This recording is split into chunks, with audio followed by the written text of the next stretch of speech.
News mix TV நேயர்களுக்கு என் அன்பு கலந்த வணக்கம். நான் உங்க பிரமீளா. ஞாபகம் இருக்கா?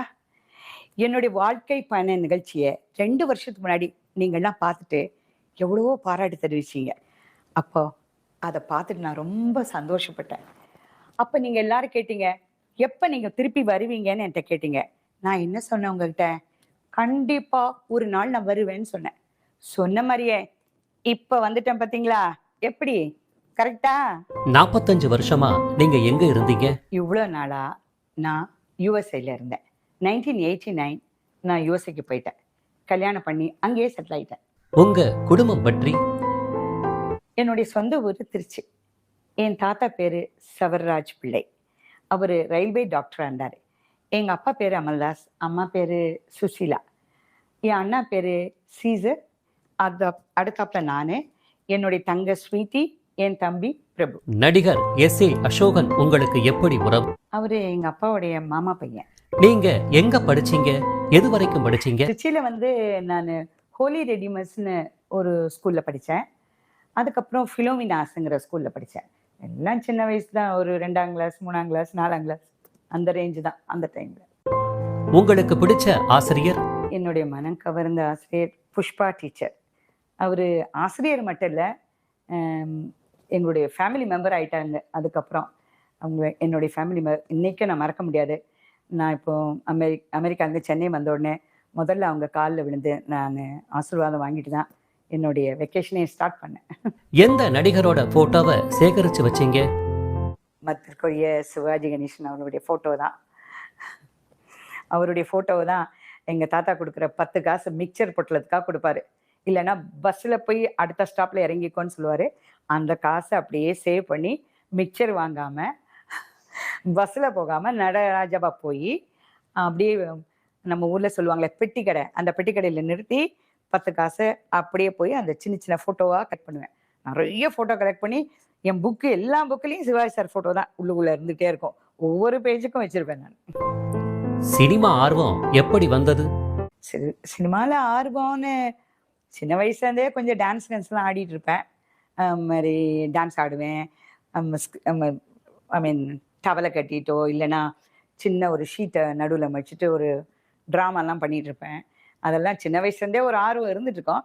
ஆனால் சினிமாவில் நடிக்கிறோங்கிற சத்தியமாக அந்த ஆர்வம் இல்லை. ஏன்னா சினிமாவுக்கு நமக்கு ரொம்ப தூரம் ஆக்சுவலி. அதெல்லாம் இல்லை. அப்புறம் அது கலை ஆர்வம் எப்போவுமே இருந்துகிட்ருக்கோம்.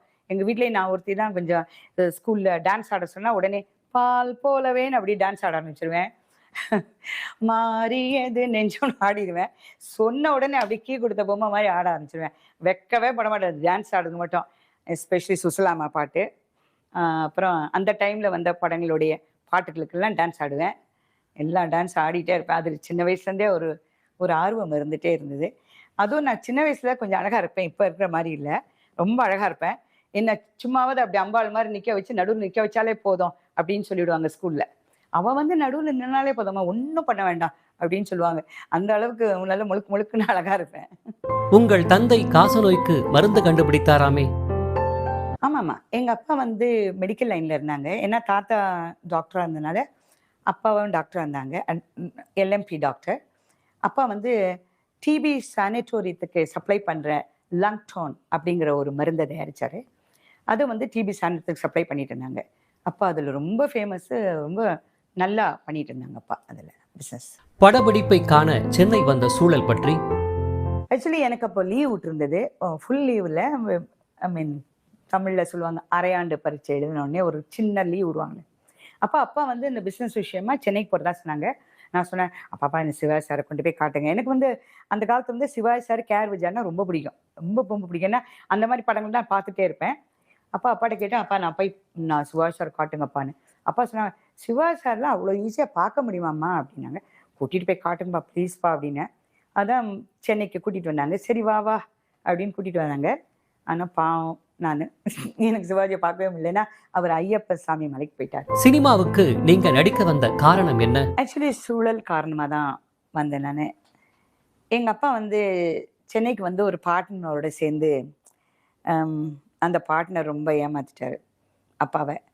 அதனால பிஸ்னஸ் ரொம்ப லாஸ் ஆகி திருச்சிக்கும் போக முடியல, போனால் ரொம்ப கேவலமாக இருக்கும். அப்புறம் சென்னையில் பண்ணுறதுக்கு அப்பாவுக்கு வேறு எந்த தொழிலும் தெரியாது. அதனால அப்பா என்ன பண்ணுறதுன்னு நினச்சிட்டு இருக்கும்போது கடைசியாக ஒரு முடிவு பண்ணோம். அம்மாவும் அப்பாவும் சேர்ந்து ஒரு முடிவு பண்ணாங்க.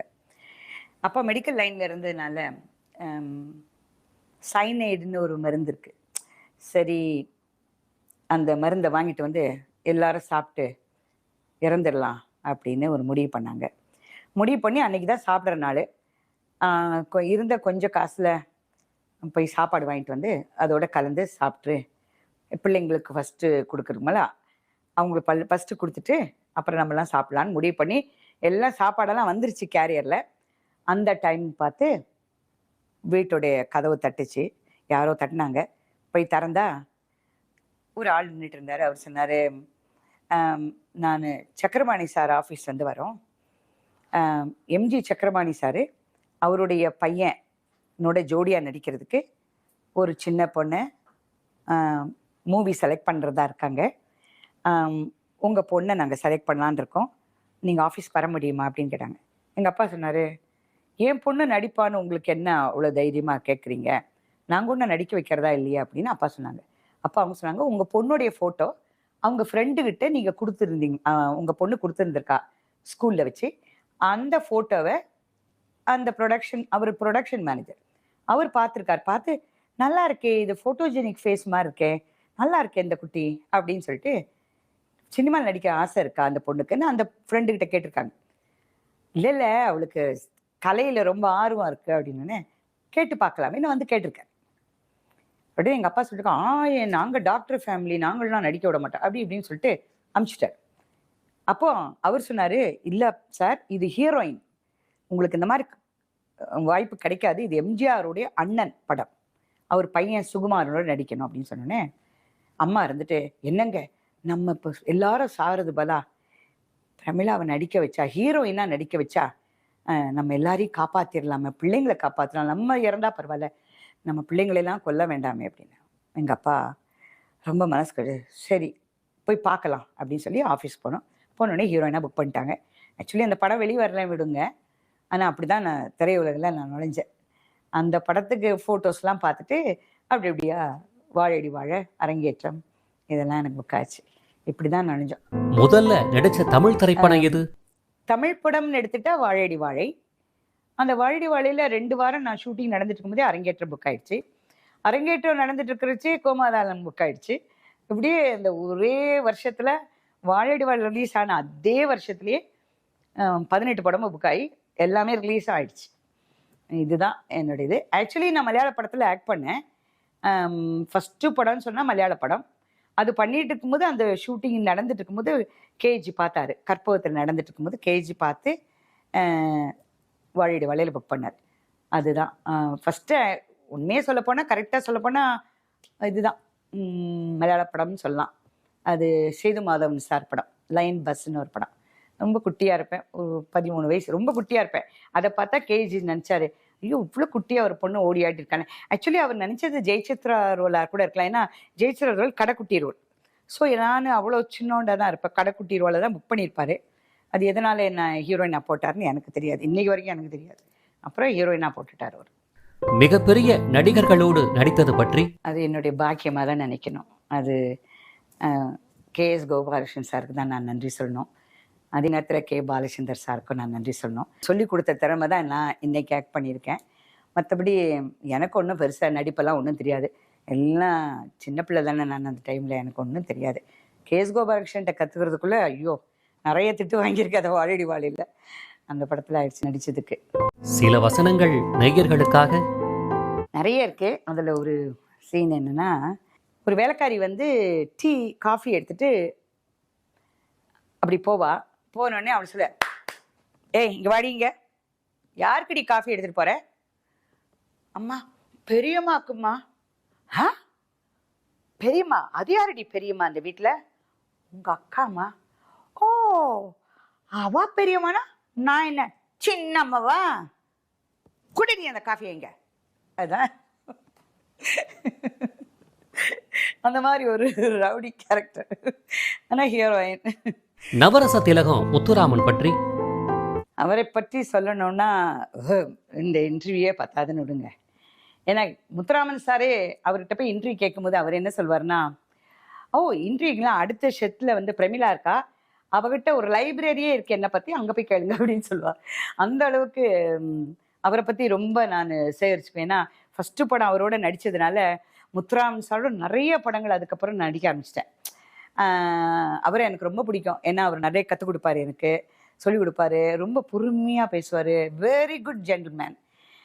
வந்து நிறைய அட்வைஸ்லாம் கொடுப்பாரு. இன்கம் டேக்ஸை கரெக்டாக கட்டணுமா, உங்கள் அப்பா அம்மா மிஸ் பண்ணிட்டா கூட நீ பார்த்து கட்டுமா அப்படின்னு சொல்லுவார்.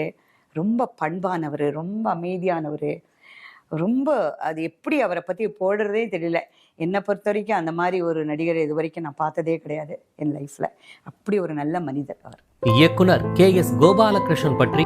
KS கோபாலகிருஷ்ணன் என்னை எப்படி புக் பண்ணாருன்னா, லயன் பஸ்ன்னு ஒரு படத்துக்காக கற்பகம் ஸ்டுடியோவில் ஷூட்டிங் நடந்தது.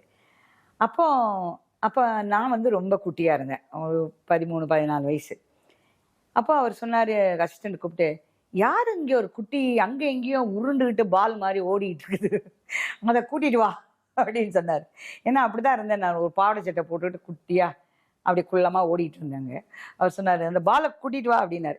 ஐயோ கேஜி கூப்பிடுறாரு அப்படின்னு நான் சொல்ல, பெரிய ஹீல்ஸ் எல்லாம் போட்டுட்டு அவர் முன்னாடி போய் அப்படின்னு, என்ன சார் கூப்பிட்டீங்களா சார் அப்படின்னேன்.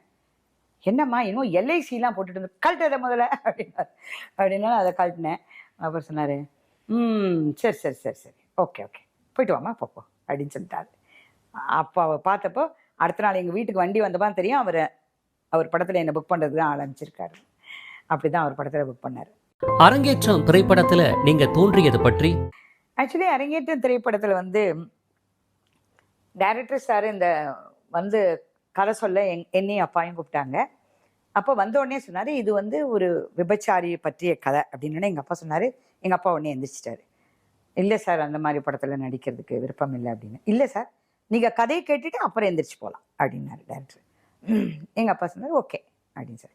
அப்போ கதை சொன்னார். சொன்னோன்னே எங்கள் அப்பா எந்திரிச்சு டைரக்டர் கையை பிடிச்சி, எஸ் சார் என் பொண்ணு நடிக்கிறேன் அவங்க படத்தில் அப்படின்னு சொன்னார். அப்பாவுக்கு ரொம்ப பிடிச்சிருச்சு. எனக்கு ஒன்றுமே புரியல அந்த கதை. ஆக்சுவலி எங்கள் அப்பா பிடிச்சிருச்சு.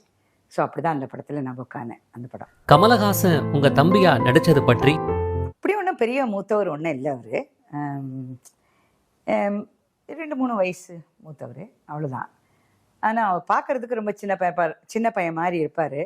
ஏன்னா நான் வந்து பெரிய பொண்ணு மாதிரி ஹீரோயின் மாதிரி காட்டிக்கணுங்கிறதுக்கா நான் கொஞ்சம் பெரிய பொண்ணு மாதிரி நடிச்சுக்குவேன். ஆனால் அவர் ஒன்றும் அவ்வளோ ஒரு பெரிய வித்தியாசம் இல்லை, ஒரு 2-3 இயர்ஸ் மூத்தவர், அவ்வளோதான். அரங்கேற்றம் திரைப்படத்திற்கு கிடைத்த வரவேற்பு பற்றி. ஐயோ சொல்லவே முடியாது. ஆக்சுவலி அரங்கேற்ற படம் வந்தப்போ நானே தியேட்டரில் போய் படம் பார்க்க முடியாது. செகண்ட் ரவுண்ட் வரும்போது 18 வயசு எனக்கு. அந்த டைமில் நான் கொண்டையெல்லாம் போட்டுட்டு அப்போவும் பயந்துட்டு தான் போனேன். வந்து போய் நான் பெரிய பிள்ளை மாதிரி உட்காந்து படம் பார்த்தேன். ஏன்னா பெரிய வரவேற்பு. தியேட்டரில் போய் பார்க்கணுன்னு நினச்சேன். அப்பா அந்த படம் பார்க்கக்கூட முடியல, அந்த அளவுக்கு ஆரவாரம், அவ்வளோ கிளாப்ஸு, அவ்வளோ ஒரு இது, ஒவ்வொரு சீன்லேயும் என்னை அப்படி ரசித்தாங்கன்னு அந்த படம் பார்த்தப்போ தெரிஞ்சுது. அதுவும் இல்லாமல் அந்த படம் எனக்கு பயங்கர அவார்ட்ஸ் வாங்கி கொடுத்துச்சு, நம்பவே முடியாத அளவுக்கு. இன்றைக்கு வரைக்கும் நான் டைரக்டர் பாலச்சந்தர் சாருக்கு நான் ரொம்ப நன்றி கடன் பட்டிருக்கேன். அந்த படம் இன்னைக்கு வரைக்கும் என்னுடைய பேர், இப்போ வரைக்கும் எத்தனை படம், நான் 250 படம் பண்ணிட்டேன், இன்றைக்கும் அரங்கேற்றத்துக்குள்ள புகழ எந்த படமும் சாதிக்கலை. அப்படி ஒரு படம் அந்த படம். சில வசனங்கள் நேயர்களுக்காக. ஆக்சுவலி ரொம்ப ஈஸியான ஒரு வசனம் மட்டும் ஞாபகம் இருக்குது. நிறைய வசனங்கள் எனக்கு முன்னாடி ஞாபகம் இருந்தது. ஆனால் இப்போ எனக்கு இப்போ டக்கு நீங்கள் கேட்குறதுனால ஞாபகம் இருக்கிறது ஒன்றே ஒன்று, ஆம்பளைங்களில் நல்லவங்களே இல்லையா, அந்த ஒரு வசனம். அதை வந்து நான் KSG பாணிலேருந்து வந்து நடிக்கும்போது கொஞ்சம் ஓவராக ஆக்ட் பண்ணேன். அப்போது டைரக்டர் சார் சொன்னார், என்ன பாருமா சின்ன ஷார்ட் வச்சுருக்கம்மா, உன் உதடும் கண்ணு மட்டும் தான் இருக்குது ஃப்ரேமில், உதட்டு துடிக்கணும், கண்ணில் அந்த சோகம் அந்த சேட்னஸ் இருக்கணும், ஆம்பளைங்களில் நல்லவங்களே இல்லையா, அந்த உதடு தான் அப்படி துடிக்கணும் அப்படின்னு சொல்லி கொடுத்தாரு. உதட ஜாஸ்தி துடிக்க வச்சா நீ ஃப்ரேமை விட்டு போயிடுவ அப்படின்னு சொன்னார். அந்த ஒரு வார்த்தை எனக்கு ரொம்ப மறக்க முடியாத ஒரு வார்த்தை. அப்புறம் இன்னொரு டைலாக் இருக்கு. அதாவது நீலு வந்துட்டு போவார். அப்போது என்னுடைய முந்தான தலைப்பை நான் கீழே விட்டுடுவேன். என் தங்க வந்து கேட்பா, என்னக்கா நீ அந்த மாமா உன்னை பார்த்துட்டே இருந்தார், நீ முந்தானே கீழே விட்டுட்டியாக்கா அப்படின்னு சொல்லுவா. அப்போ நான் சொல்லுவேன், நான் அதை பார்க்கவே இல்லைம்மா, ஆம்பளைங்கிறதே மறத்து போச்சடி அப்படின்னு சொல்லுவேன். அது இன்னைக்கு வரைக்கும் எங்கே போனாலும் அந்த வார்த்தை யாருமே மிஸ் பண்ணுறதில்ல. எப்போவுமே அந்த டைலாக் சொல்ல சொல்லி என்கிட்ட கேட்டுகிட்டே இருப்பாங்க. அது ரொம்ப மனசில் நிற்கக்கூடிய ஒரு அருமையான ஒரு வசனம். இன்னொன்று நான் சொல்ல மறந்துட்டேன். அந்த படத்தில் ஒரு நல்ல காட்சி இருக்குது. என்னென்னா, நான் ஊர்லேருந்து தங்கச்சி கல்யாணத்துக்காக வருவேன். அப்போது என்னை பார்த்த அம்மா ஓடி ஓடி ஒழிஞ்சுக்கிட்டே இருப்பாங்க. நானும் ஏன் அம்மா நம்ம முன்னாடியே வரமாட்டேங்கிறாங்க அப்படின்னு நான் ரொம்ப க்யூரியாசிட்டியாக அப்படியே தேடிக்கிட்டே இருப்பேன். அப்போது அம்மா வாசலில் போய் பிச்சைக்காரிக்கு சாப்பாடு போட்டுருப்பாங்க. அதுவும் எனக்கு தெரியாமல் அப்படியே மறைஞ்சு நின்றுட்டேன். நான் பின்னாடியே போய் பிடிச்சிருவேன் அம்மாவை. பார்த்தா அம்மா முழுகாமல் இருப்பாங்க. அப்போது நான் அப்படியே சர்க்காஸ்டிக்காக அவங்கள பார்த்துட்டு கேட்பேன், ஏம்மா இந்த வாசலை தினமும் தெளித்து பெருக்கி மொழுகி கோலம் போடுறியே, ஒரு நாள் கூடவா இதை நீ பார்க்கவே இல்லை அப்படின்னு கேட்பேன். அதாவது குடும்ப கட்டுப்பாடு. அந்த போஸ்டர் அம்மா டெய்லி பார்க்காமலே வாசல் தெளித்து கோலம் போட்டுட்டு இருக்காங்க. பாலச்சந்தர் சார் அந்த காலத்திலேயே இதை ரொம்ப இன்சிஸ்ட் பண்ணியிருக்காரு. என்ன ஜீனியஸ் அவர். நடிகர் சிவகுமார் பற்றி எப்படி சொல்றது? சிவகுமார் சாரு, அவரை நான் தான் வாலண்டியராக கால் பண்ணி சொன்னேன், சார் உங்களை கண்டிப்பாக நான் பார்க்கணும், பார்த்து 45 வருஷம் ஆச்சுன்னு சொன்னேன். அப்போ சொன்னார், என்னப்பா, ஆக்சுவலி அவர் சொன்னது, என்னடா இது போய் கேட்குறியா வா அப்படின்னு சொன்னார். அப்படின்னு சொல்லிட்டு அவர் வீட்டுக்கு போனேன். போன உடனே அவர், பாப்பா நான் இது வரைக்கும் அந்த மாதிரி ஒரு நடிகரை பார்த்ததே இல்லை, சிவாஜி சாருக்கு அப்புறம். அப்படி அபாரமான ஒரு திறமை உள்ளவர். ஆக்சுவலி எனக்கு அவர் கொடுத்த டைம் 1 hour and 15 minutes. ஆனால் அந்த 1 hour 15 minutes எனக்கு 1 நிமிஷம் மாதிரி தான் கிடச்சிது. டைம் அவ்வளோ ஃபாஸ்ட்டாக போயிடுச்சு. அப்படி ஒரு திறமைங்க. அவர் பேசுகிறாரு. அவர் பார்க்கவும் அவ்வளோ இளமையாக இருக்காரு. யோகா பண்ணுறாரு, பார்க்க அவ்வளோ இளமையாக இருந்தார். வசனங்கள் பேசுகிறாரு, தமிழ் உச்சரிப்பு. ஐயோ, நான் சினிமாவில் நடிக்கும் போது கூட அவரை பற்றி இந்த திறமையை எனக்கு தெரியவே இல்லை. சிவகுமார் சார்கிட்ட ஒரு திறமை உண்டுங்க. என்ன தெரியுமா? சின்ன பிள்ளைய பார்த்தா சின்ன பிள்ளை மாதிரியே பேசுவார். இப்போ அந்த டைமில் அரங்கேற்ற டைமில் நாங்களாம் ஒரு சின்ன பிள்ளை மாதிரி, எங்கிட்டலாம் சின்ன பிள்ளைங்க மாதிரியே பேசுவார். டைரக்டர்கிட்ட போனால் டைரக்டர் அந்த ஸ்டைலில் பேசுவார். இப்போ திருரவிச்சந்தர் சார்கிட்ட போனால் அவர் ஸ்டைலில் பேசுவார். பாலச்சந்தர் சார்கிட்ட போனால் அவர் ஸ்டைல், கமல்கிட்ட போனால் அவர் ஸ்டைல். அந்த மாதிரி மாறிக்கிட்டே இருப்பார். யார் யார் என்ன ஸ்டைலோ அந்த ஸ்டைல். இதுதான் எனக்கு தெரியும். அப்போ நான் எப்பவுமே சொல்லுவேன், சிவகுமார் சார் மகா திறமை படைச்சவர், இப்படிலாம் மாற்றிக்கிட்டே இருக்காரு அப்படின்னு. ஆனால் அவர் இப்படி ஒரு திறமை, ஆற்றல பிரமாதமானவர், அது நமக்கு எல்லாருக்குமே தெரியும். ஆனால் என்ன மெமரி பவர் அவருக்கு. நான் சொன்னேன், சார் நீங்கள் என்னை ஏமாத்திட்டீங்க சார், எனக்கு 1 hour கொடுத்து என்னை ஏமாத்திட்டீங்க, நான் ஊருக்கு போகிறதுக்கு முன்னாடி மறுபடியும் நான் வரணும் சார். வாடா, என்னடா என்ன ரொம்ப நொய்யி பண்ணுற, நீ போயிட்டு வா, 2-3 hours இங்கே நம்ம நிறைய வசனங்கள் பேசுகிறோம் எப்படி அப்படின்னு சொன்னார். இயக்குனர் கே. பாலச்சந்தர் பற்றி. பாலச்சந்தரை பற்றி நான் மற்றவங்க சொல்கிறத விட நான் என்ன பெருசாக சொல்ல போகிறேன். எல்லாரும் சொல்லுவாங்க அவர் கோபப்படுறவர் அப்படி இப்படின்னு. என்கிட்ட இது வரைக்கும் கோபப்பட்டதே கிடையாது. நான் சின்ன வயசுனால என்னமோ எனக்கு ரொம்ப கிராஸ்பிங் பவர் அந்த டைமில் இருந்தது, ரொம்ப மெமரி பவர், ரொம்ப பைகாட்டிங் இதெல்லாம் இருந்தது. அவர் ஒரு 2-3 வாரத்துலேயே அவர் என்ன மாதிரி ஸ்டைலு, அவர் என்ன மாதிரி என்கிட்ட எதிர்பார்க்குறாரு அப்படிங்கிறத நான் புரிஞ்சுட்டு அவரை மாதிரியே பண்ண ஆரம்பிச்சிட்டேன். அப்போ அவருக்கு ரொம்ப பிடிச்சிருச்சு என்ன. பிடிச்ச பிறகு அப்புறம் அனந்த் சாரு, திலக் சாரு, அப்புறம் ஷர்மா சாரு, இவங்க வசனம் சொல்லுவாங்க, சொல்லி கொடுப்பாங்க. அப்புறம் டைரக்டர் சாரு அந்த டச் கொடுப்பார், இப்படி பண்ணணும் அப்படி பண்ணணும், அந்த டச் அப் கொடுப்பாரு. நான் அப்படியே ஒரு டேக்லேயே தூள் கிளப்பிட்டு போயிட்டே இருப்பேன். அதனால டைரக்டர் சாருக்கு எனக்கும் எந்த வித சண்டையும் வந்ததில்லை, எந்த வித கோபம் வந்ததில்லை, அவ்வளோ பிரமாதம். இந்த கிளைமேக்ஸ் சீன்லேயும் சரி, எந்த சீனும் சரி, ஒரே ஒரு சீனில் மட்டும் எனக்கு ஒரு பெரிய பிரச்சனை வந்தது. என்னென்னா, அரளிக்காயை அரைச்சிட்டு இருப்பாங்க இவங்க அம்மா. அப்போ நான் கண்டுபிடிச்சி அம்மாவுடைய அரளிக்காயை அரைச்சிட்டு இருக்கேன், அந்த மோரெல்லாம் தட்டி விட்டுட்டு, என்னம்மா அரளிக்காய் அரைச்சி எங்களெல்லாம் கொல்ல பார்க்குறியா அன்னைக்கே நல்ல தங்கா செஞ்சுட்டா அதை அப்படின்னு நான் சொல்ற வசனம். அது வந்து கான்ஸ்டன்ட்லி அந்த டைலாக் வந்து அப்படியே ஒரு ஒரு 2-3 மினிட்ஸ் நான் பேசணும். அவ்வளோ பேசுறதுக்கு எனக்கு ஸ்டெமினா இல்லை. ஏன்னா நான் முதல்ல படத்தில் நடிக்கிறேன்ல, ரொம்ப டயட், வெறும் மோர் காஃபி டீ இதான் குடிப்பேன். எனக்கு எப்படி டயட் பண்ணுறதுன்னு தெரியாது. ஏன்னா அந்த படத்தில் வந்து எனக்கு வந்து காட்டன் சாரி, ஏன்னா நான் கிராமத்து கேரக்டர், ஐ மீன் அகரஹாரத்து பொண்ணு நான், அதனால காட்டன் சாரி. அப்புறம் நான் கொஞ்சம் ஷார்ட்டாக இருக்கிறதுனால அந்த காட்டன் சாரிலாம் கட்டினா ரொம்ப குள்ளமாக தெரியும்னு சொல்லிருக்காங்க. நான் அப்படியே ஒல்லியாக தெரியணுங்கிறக்கா ஒன்றுமே சாப்பிட மாட்டேன். அப்படியே ஒன்றுமே சாப்பிடாம என்ன வேணால் ஒன்றும் வேண்டாம், எது வேணால் ஒன்றும் வேண்டாம் அப்படின்னு சொல்லிட்டு இருப்பேனா. அப்போ என்ன ஆச்சு, அந்த சீன் ஆக்ட் பண்ணதுக்கு கொஞ்சம் ஸ்ட்ரென்த் வேணும். அதுக்கு எனக்கு கம்ப்ளீட்டாக வெலன்னு ஆயிடுச்சு. அப்போ டைரக்டர் அப்போ கூட அவர் கோச்சிக்கல, கூப்பிட்டு தம்பி இங்கே வா, அந்த ஃப்ளாஸ்க்லேருந்து கொஞ்சம் ஓவல் டீன்னு எடுத்துட்டு வா, அவளுக்கு கொடு அப்படின்னு சொல்லி பிரேக் ரெஸ்ட் எடுத்துட்டு நல்லா சாப்பிட்டுட்டு வாமா, தெம்பா பண்ணணும் அந்த சீன் அப்படின்னு சொன்னார். அப்புறம் சாப்பிட்டுட்டு வந்து தெம்பா அந்த சீன் பண்ணேன். குட், அப்படிதாம்மா, சாப்பிடுமா, சாப்பிடாம இருக்காது அப்படின்னு சொல்லி கொடுத்தாரு. அப்போ கூட அவர் கோவப்படல. எனக்கு அந்த ஹோல் பிக்சர் முடிகிற வரைக்கும் அவர் கோச்சிக்கிட்டதே இல்லை. Very sweet director for me. நீங்க ஏன் தொடர்ந்து பாலச்சந்தர் திரைப்படங்களை நடிக்கல? அதுக்கு வந்து அவர் சொன்ன காரணம் வந்து ஆக்சுவலி நான் அதுக்கப்புறம் ஒரு படம் எடுக்கிறதா இருந்தாங்க. அரங்கேற்றம் லலிதாவும் அவளர் தொடர்கதை கவிதாவும் மீண்டும் சந்திக்கிறார்கள் அப்படின்னு போட்டு ஒரு ஃபுல் பேஜுக்கு தினத்தந்தியில் பேட்டிலாம் இதெல்லாம் வந்திருந்தது, அட்வர்டைஸ்மெண்ட்லாம் வந்திருந்தது. ஆனால் அவர் எடுக்கிறத கை விட்டுட்டார். அவர் சொன்னார், ஏன்னா அரங்கேற்றம் வந்து ரொம்ப ஹையாக போயிடுச்சு அந்த படம்.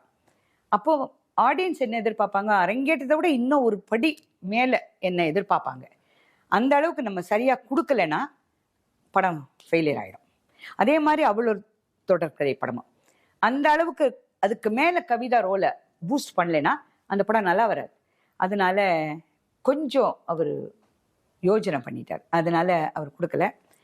அதுக்கப்புறமா நானும் கொஞ்சம் அப்படியே படம் பிஸியாக இருந்தேன். அப்புறம் நான் மலையாளத்தில் ஓடிட்டேன். அந்த அவர் படங்களில் நடிக்க முடியாமலே டோட்டலாக போயிடுச்சு. எப்போ கேட்டாலும் இதுதான் அவர் ஆன்சர் சொல்லுவார், என்னம்மா அரங்கேற்றத்தை விட நல்ல படமாக கொடுத்தா தானம்மா நமக்கு நல்லாயிருக்கும் அப்படின்னு சொல்லிட்டாரு. அதனால் பண்ணலை. அதுக்கப்புறம் நடிகர் திலகத்துடன் நீங்கள் நடித்தது பற்றி? தங்கப்பதகத்தில் நான் மருமலாக நடிக்கும்போது ஆக்சுவலி ஃபஸ்ட் டே ஷூட்டிங், அதாவது நான் ஒரு சிவாஜி பைத்தியம் உங்கள்கிட்ட நான் சொல்லியிருக்கேன் ஆல்ரெடி. ஃபஸ்ட்டு டே ஷூட்டிங் போன உடனே அப்படியே இருந்துச்சுன்னா ஒரு சிங்கம் உட்காந்துருக்க மாதிரி அப்படி சோஃபாவில் உட்காந்தாரு. எப்படி கூப்பிட்டாரு, வந்தோடனே இங்கே வாப்பில் அப்படின்னாரு. டைலாக்லாம் படிச்சிட்டியா அப்படின்னாரு. படிச்சிச்சேன் சார். சரி ஓகே ரெடி அப்படின்னு. போன உடனே ஃபஸ்ட்டு சீனே வந்து நான் உள்ளே போயிட்டே இருப்பேன். என்னை கூப்பிட்டு ஏய் நில்லு அப்படின்னாரு. அப்படின்னு சொன்னேன். நான் அப்படியே பயந்துட்டு அப்படின்னு நின்னேன். என்ன வீட்டுக்குள்ளே ஏதோ நுழைஞ்ச மாதிரி உள்ளே நுழைஞ்சு போயிட்டுருக்கேன், என்ன நான் ஒன்றும் மருமகளாக ஏற்றுக்கவே இல்லையே அப்படிங்கிற மாதிரி அவர் கேட்கணும். அப்புறம் அப்படி இங்கே திரும்புன்னு சொல்லுவார். அப்படி திரும்புவேன். திரும்பும்போது அவர் கண்ணெல்லாம் அப்படியே ஒரு இப்படி பார்ப்பாரு. அப்படி பார்த்தோன்னே நான் அப்படியே பயந்து அப்படியே நடிச்சு. அது உண்மையான நடுக்கம் தான், படத்தில் ஆக்ட் பண்ணலை. ஏன்னா சிவாஜி சார் பைத்தியம் நான், ஆனால் அவருடைய கம்பீரத்துக்கு முன்னாடி, அந்த கர்ஜனைக்கு முன்னாடி நம்ம ஒரு பூனைக்குட்டி. நிஜமான ஆக்ஷன் தான். அப்படியே பயந்துட்டு இப்படியே நின்றுட்டு இருந்தேன். அவரு கட் கட் கட் அப்படின்னாரு. சொல்லிட்டு ஏமா கண்ணை பார்த்து பேசுமா, அது என்ன பயந்துட்டு தரையை பார்த்துக்க, நான் இங்கே தானே நிற்கிறேன் அப்படின்னு சொன்னார். அவர் கண்ணை பார்க்கறதுக்கு எப்படி நமக்கான சக்தி இருக்குது? சக்தியே கிடையாது. அப்புறம் அவர் கற்றுக் கொடுத்தாரு, நிறைய விஷயங்கள் கற்றுக் கொடுத்தாரு. பயப்படாதம்மா, நான் இன்னும் உன்னை கட்சி சாப்பிட்ற மாட்டேன் அப்படின்னாரு. அவருக்கு தெரியாது நான் அவருடைய பயங்கரமான ஒரு ஃபேனு தெரியாது. அப்புறம் அவர்கிட்ட சொல்லக்கூடிய தைரியம் கூட எனக்கு கிடையாது. அவருடைய சொந்த படம். அதுக்கப்புறம் ரத்தப்பாசம் ஷூட்டிங் நடிக்கும்போது தான் அவருடைய மகள் சாந்திகிட்ட நான் சொன்னேன், அந்த மாதிரி உங்கள் அப்பாவுடைய பயங்கரமான ஃபேன் நான் ராத்திரிலாம் கனவு காணுவேன், அவருக்கு கால் அமுத்தி விடுற மாதிரிலாம் கனவு காணுவேன்னு சொன்னேன். ஏன்னா எங்கள் அப்பாவுக்கு நான் கால் அமுத்தி விடுவேன், அதனால் அவர் அந்த ஸ்தானத்தில் வச்சு கனவு கண்டா அவருக்கு கால் அமுத்தி விடுறோம் கனவு காணுவேன். உடனே சிவாஜி சொன்னார், அது இவங்க போய் அவங்கள்ட்ட சொல்லிட்டாங்க போல இருக்க என்னமோ. அவர் கூப்பிட்டாரு, என்னமோ கால் அமுத்த கனவு, கால் அமுத்துமா இருக்கு, கால் கமுத்துன்னு சொன்னார். அவர் அப்படிதான் ட்ரீட் பண்ணாரு. கவரிமான்ல அப்போ சொன்னாரு, என்ன குட்டி பாப்பா மாதிரி வர, என் பொண்டாட்டியா நீ நடிக்கிற தாயே, ஒழுங்கா பொண்டாட்டி தோரணையில வா அப்படின்னு சொன்னாரு. அப்போ அவர் பொண்டாட்டியா நடிச்சது எனக்கு ரொம்ப பெருமையா இருந்தது. மருமகளா நடிக்கிறத விட எனக்கு பொண்டாட்டியா நடிக்கும்போது, நம்மளும் சிவாஜி சார் பொண்டாட்டியா நடிக்கிறோம். அப்புறம் சாந்தி தியேட்டருக்கு போகும்போது ஹீரோயின்ஸோட போட்டோஸ்ல என் போட்டோவும் இருந்ததை பார்த்து அப்பா நான் இதுக்காகவே அந்த தியேட்டருக்கு அடிக்கடி போயிட்டு இருப்பேன். போய் என் போட்டோவை பார்ப்பேன். என் போட்டோ வந்துச்சுப்பா, சிவாஜி சாரோட ஹீரோயின்ஸ்ல என் போட்டோவும் இருக்குது அப்படின்னு சொல்லுவேன். அந்த அந்த பெருமையை என்னால மறக்கவே முடியாது. அந்த மாதிரி ஒரு பெருமை. தங்க பதக்கம் திரைப்பட வசனம் கொஞ்சம் நேயர்களுக்காக. ஐயோ ஆண்டவனே, சந்தோஷமா பேசிட்டு இருக்கும்போது சோகமா கேக்குறீங்களே. கண்ணுல கிளிசரின் இல்லையே சார், என்ன பண்றது. சரி,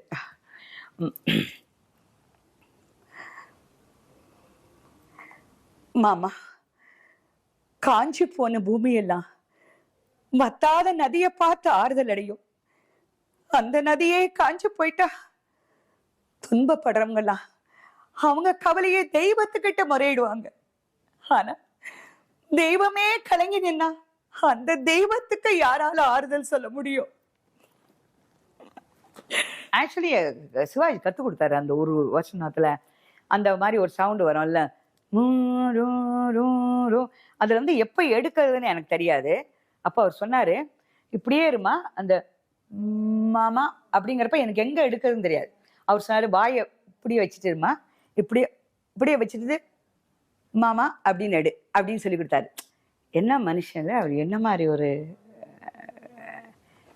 ஒரு ஆக்டர். ஜெமினி கணேசன் பற்றி. ஜெமினி கணேசன் சார், அவரை எல்லாரும் மாமான்னு சொல்லுவாங்க. எனக்கு அப்படி பழக்கம் இல்லை, நான் ஜெமினி சார்ன்னு தான் சொல்லியிருக்கேன். ரொம்ப நல்லவருங்க. ஷூட்டிங் முடிஞ்ச பிறகு சாதாரணமாக உட்காந்துருப்பேன். எனக்கு இவ்வளோ தூரம் முடி இருக்கும். அப்போ ஏம்மா முடியை விரிச்சு போட்டு வந்திருக்கேன், கொண்டா நான் ரெட்டை சடை போட்டு விடுறேன் அப்படின்னு சொல்லிட்டு நடுவில் வாக எடுத்து அப்படி ரெட்டை சடையெல்லாம் போட்டு விடுவாரு. எனக்கு ஒரே காமெடியா இருக்கும். எங்க வீட்டில் எங்க அண்ணன் தம்பி கூட எனக்கு அப்படி ரெட்டை சடை போட்டதில்லை, ஈவன் என் தங்கச்சி கூட போட்டதில்லை. நல்லா பேசுவாரு, நல்லா பழகுவாரு. அந்த அளவுக்கு தான் தெரியும். ஒரு வாட்டி வீட்டுக்கு போயிருக்கேன், அவங்க அம்மாவெல்லாம் இன்ட்ரடியூஸ் பண்ணி விட்டாரு, பாபுஜி அவங்களெல்லாம் இன்ட்ரடியூஸ் பண்ணாரு. ரொம்ப தங்கமானவர். ஷூட்டிங்களோட நிறைய விஷயங்கள்லாம் கற்றுக் கொடுப்பாரு. ரொம்ப மெஜஸ்டிக்காக தான் பேசிக்குவார். ரொம்ப பொதுவாக தான் பேசிக்குவார். ரொம்ப சினிமா பற்றி இப்படி தான் பேசுவார். ரொம்ப இன்டீரியராக உங்கள் ஃபேமிலியை பற்றி இதெல்லாம் அப்படிலாம் பேச மாட்டார். சாதாரணமாக பர்சனல் விஷயம்லாம் ரொம்ப பேச மாட்டார். ரொம்ப அன்பாக பேசிக்குவார். ஷூட்டிங்கை பற்றி, சினிமா பற்றி, பாலச்சந்தர் சாரை பற்றி இதெல்லாம் ரொம்ப அழகாக பேசுவார். அதெல்லாம் எனக்கு ரொம்ப பிடிக்கும். ஏன்னா பாலச்சந்தர் சாரை பற்றி பேசும்போது அந்த யூனிட்லேருந்து நான் வந்தவ தானே, அதனால எனக்கு ரொம்ப பிடிக்கும். அவருடைய பழைய ஹீரோயின்ஸை பற்றிலாம் கேட்பேன். அதெல்லாம் அவர் சொல்லுவார். சரோஜதேவி அம்மா பற்றி சொல்லுவார், ராஜஸ்ரீ அம்மா பற்றி சொல்லுவார், அப்புறம் விஜயா அம்மா பற்றி சொல்லுவார். எல்லாரோடையும் நடிக்கும்போது எப்படி அனுபவம் இருந்தது அப்படின்னா சொல்லுவார். சூரக்குட்டி சிங்கப்பட்டியில் அவர் எனக்கு ஜோடி. அது எனக்கு பெரிய பெருமை. ஏன்னா ஜெமினி சாரோட நான் நடிச்சிட்டேன் பார்த்தீங்களா ஹீரோயினா. அது ஒரு பெரிய ஒரு பெருமை தான் எனக்கு. கலை நிலவு ரவிச்சந்திரன் பற்றி. ரவிச்சந்திரன் சாரோட வள்ளி தெய்வயானி அந்த ஒரு படம் பண்ணேன். அப்புறம் 2-3 படம், பெரிய ஒரு ரோல் இல்லைனாலும் அந்த 2-3 படம் பண்ணேன். ஆனால் ரொம்ப ஃப்ரெண்ட்லி டைப் அவர். அவர் என்ன பண்ணுவார், ஷூட்டிங் முடிஞ்ச உடனே, ஏன்பா ஷட்டில் காக் விளையாட வரியா அப்படின்னு கேட்பாரு. எஸ் சார் வரேன் சார் அப்படின்னேன். வீட்டில் வந்து என்னையும் எங்கள் அண்ணனையும் பிக்கப் பண்ணிக்குவார். பிக்கப் பண்ணிவிட்டு நேராக பஞ்சாப் அசோசியேஷன் போய் ஷட்டில் காக் விளையாடுவோம். பயங்கரமாக விளையாண்டுட்டு கொண்டு வந்து இறக்கி விட்டு போயிடுவார். சூப்பர் காமெடினா காமெடி, அப்படி ஒரு காமெடி அடிச்சிருப்பார். எதுக்கு எடுத்தாலும் அது வந்து ஒரு காமெடியாகவே பேசுவார். அவரை மாதிரி அவர் அதாவது நான் சின்ன பிள்ளையா இருக்கும்போது எவ்வளோ படங்கள் நான் அவரை பார்த்துருக்கேன். அதாவது பெங்களூர் பாரதியோட படங்கள்லாம் நான் பார்த்துருப்பேன். பார்த்து அந்த ஒரு ஆக்டரோட நான் நடிக்கிறேன்னா எனக்கே ஆச்சரியமா இருக்கும். ஏன்னா எனக்கு ரொம்ப பிடித்தமான ஒரு நல்ல அதே கண்கள் படங்கள்லாம் பார்த்து ரொம்ப ஃபேன். அந்த படத்தெல்லாம் பார்த்து அந்த நடிகரோட நான் நடிக்கிறேனா, என்ன ஆச்சரியம். வந்து உலகம் ரொம்ப சின்னதுன்னு அதுலேயே புரிஞ்சுக்கலாம் நீங்க. அவ்வளோ ஒரு ரொம்ப ரொம்ப ஸ்வீட் பர்சன் ரவிச்சந்திரன். மக்கள் கலைஞர் ஜெய்சங்கர் பற்றி. ஆக்சுவலி நான் வந்து ஜெய்சங்கர் சாரோட அன்பு சகோதரர்கள்னு ஒரு படம், அதுக்கப்புறம் மக்கள் குரல்னு ஒரு படத்தில் அவருக்கு நான் ஜோடியாக ஆக்ட் பண்ணேன். ரொம்ப காமனாக பேசுவார், ரொம்ப மெஜஸ்டிக்காக இருப்பார். ஒரு நாள் அவர் கேட்டார் என்ன, நான் ஜெய்ஜா நைட்டுன்னு பண்ணுறேம்மா, நீங்கள் பண்ணுறீங்களா, என் கூட வந்து நிறைய இடங்களில் போய் நம்ம நிறைய ஃபண்டுக்காக பண்ணுறேன், நீங்கள் பண்ணுறீங்களான்னார். ஓகே சார் பண்ணுறேன்னு ட்ரெயினில் போனோம். அவர், அவங்க ஒய்ஃபு, அவங்க குட்டி பையன் ஒரு பையனும் நாங்கள் ட்ரெயினில் போனோம். சின்ன குட்டி பையன். அந்த பையனை நான் தூக்கி இடுப்பில் வச்சுக்கிட்டு நான் ட்ரெயினில் உட்காந்துருப்பேன். அவர் எப்போ பார்த்தாலும் அது வேணும் இது வேணும் அப்படிலாம் கேட்டுட்டு இருப்பாரு. அவங்க அம்மா ஷட்டர் போட்டுருவாங்க. என் கூட உட்காந்து பேசிட்டே வர்றாரு. ரொம்ப குட்டி பையன். ஆனால் எதுக்கு குட்டி பையன் சொல்கிறேன் தெரியுமா? அந்த குட்டி பையனை நான் இப்போ பார்த்தேன் ஒரு 10 நாளைக்கு முன்னாடி. பெரிய பையன் ஆகிட்டார் அவர். ஐ சர்ஜன். ஜெய்சங்கர் சாருடைய சன்னு. ஆக்சுவலி நான் பார்த்தேன் ஒரு பெரிய சர்ஜன். அப்போது நான் அவருடைய ஆஃபீஸ்க்கு போயிருந்தேன். அப்படியே ராயல் ட்ரீட்மெண்ட் என்னை கூட்டிகிட்டு போனார். ஏன்னா நான் அப்பாவோட நடித்த நான் ஹீரோயின்னால வந்து ஒரு அப்பாவை பற்றி உள்ள புக்கெல்லாம் என் கையில் கொடுத்து என்னை ரொம்ப மகிழ்ச்சியில் திக்குமுக்காட பண்ணார். அப்படியே பேசிகிட்டு இருக்கப்படி அப்படியே தற்செயல் அப்படி மேலே பார்த்தேன். மேலே பார்த்தா அப்பாவுடைய ஃபோட்டோ அப்படியே தத்துரமாக ஜெய்சங்கர் சாரோடைய ஃபோட்டோ இருந்தது. அப்படி பார்த்தோன்னே என்ன சொல்கிறதில்ல, அப்படியே குபு குபு குபு குபுன்னு அழுதுகிட்டே இருக்கேன். அவர் சொன்னார், என்னம்மா என்ன ஆச்சுன்னு. ஒன்னலாம் எனக்கு ஜெய் சார் ஞாபகம் வந்துருச்சு அப்படின்னு அழுதுட்டேன். அவர் டிஷ்யூ எடுத்து கொடுக்குறாரு, தண்ணியை கொடுக்குறாரு.